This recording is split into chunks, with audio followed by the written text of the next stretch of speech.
Sir நீங்க மறுபடியும் ஆரம்பிச்சிட்டீங்களா sir? இல்ல மேடம், நீங்க கட்டின வீடு, உங்க அப்பா அம்மா, உங்க கூட பிறந்தவங்க, அதை பத்தி சொல்லுங்க. சார் நீங்க அதெல்லாம் எதுக்கு சார் உங்களுக்கு? நான் தான் சார் கேட்கிறேன். அவங்கள பதில் சொல்ல சொல்லுங்க. மேடம், நீங்க உங்க குடும்பத்தை பத்தி சொல்லுங்க.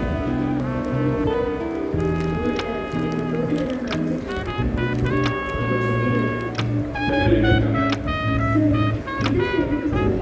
இந்த கேஸ் சம்பந்தமா இந்த கேஸை பொறுத்தவரைக்கும் சொல்றதெல்லாம் பெரிய தப்பு சார். அது மட்டும் இல்ல, அவங்க கராத்தையில இங்க இருக்கிறதுக்கு அப்பா,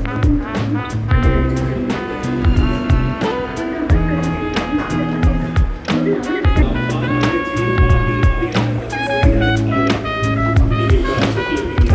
இன்னைக்கு இவ்வளவு விசாரணை இதோட முடிஞ்சது. இது மர்டர் கேஸ்.